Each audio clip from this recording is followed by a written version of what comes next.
নমস্কাৰ ছাৰ বাইদেউসকল। অসম চৰকাৰৰ বিত্ত বিভাগে ৰাজ্যৰ চৰকাৰী কৰ্মচাৰী আৰু পেঞ্চনাৰসকলৰ মৰ্গীয়া বানচ আৰু মৰ্গীয়া সাহায্য অৰ্থাৎ DADR বৃদ্ধি সন্দৰ্ভত আজি এটি বৃহৎ সুখবৰ দিছে।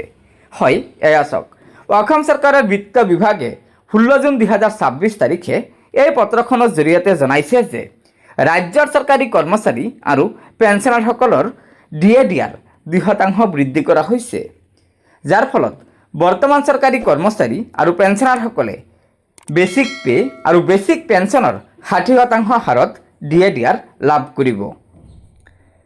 আৰু এই বৰ্ধিত 60% মৰ্গীয়া বানচ আৰু মৰ্গীয়া সাহায্য 2026 চনৰ জুন মাহৰ দৰমহা আৰু পেঞ্চনৰ সৈতে 2026 চনৰ জুলাই মাহত পৰিশোধ কৰা হ'ব আৰু ইয়াৰ পিছতো একেধৰণে প্ৰদান কৰা হ'ব। হয় ছাৰ বাইদেউসকল, অসম চৰকাৰৰ বিত্ত বিভাগে এই পত্ৰখনৰ জৰিয়তে জনাইছে যে শেহতীয়াকৈ অসম চৰকাৰে ৰাজ্যৰ চৰকাৰী কৰ্মচাৰী আৰু পেঞ্চনাৰসকলৰ বাবে যি 2% মৰ্গীয়া বানচ বৃদ্ধি কৰিছে, সেয়া চৰকাৰী কৰ্মচাৰী আৰু পেঞ্চনাৰসকলে 2026 চনৰ জুন মাহৰ দৰমহা আৰু পেঞ্চনৰ সৈতে জুলাই 2026ত লাভ কৰিব। অৰ্থাৎ জুলাই মাহত এই বৰ্ধিত 2% মৰ্গীয়া বানচৰ সুবিধা চৰকাৰী কৰ্মচাৰী আৰু পেঞ্চনাৰসকলে পাব।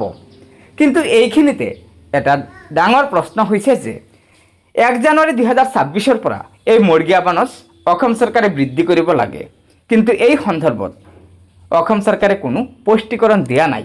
অৰ্থাৎ জানুৱাৰী, ফেব্ৰুৱাৰী, মাৰ্চ, এপ্ৰিল, মে এই 5 মাহৰ মৰ্গীয়া বানচৰ বকেয়া আদায় সন্দৰ্ভত অসম চৰকাৰৰ বিত্ত বিভাগে কোনো স্পষ্টীকৰণ দিয়া নাই, যাৰ ফলত কৰ্মচাৰী আৰু পেঞ্চনাৰসকলৰ মৰ্গীয়া বানচৰ বকেয়া আদায় সন্দৰ্ভত এটা অনিশ্চয়তাই দেখা দিছে। গতিকে এই সন্দৰ্ভত বিভাগীয়ভাৱে কি সিদ্ধান্ত গ্ৰহণ কৰে সেয়া আমি পৰৱৰ্তী সময়ত জানিব পাৰিম। লগতে আপোনালোকৰ কি মতামত আছে সেয়াও জনাই দিব।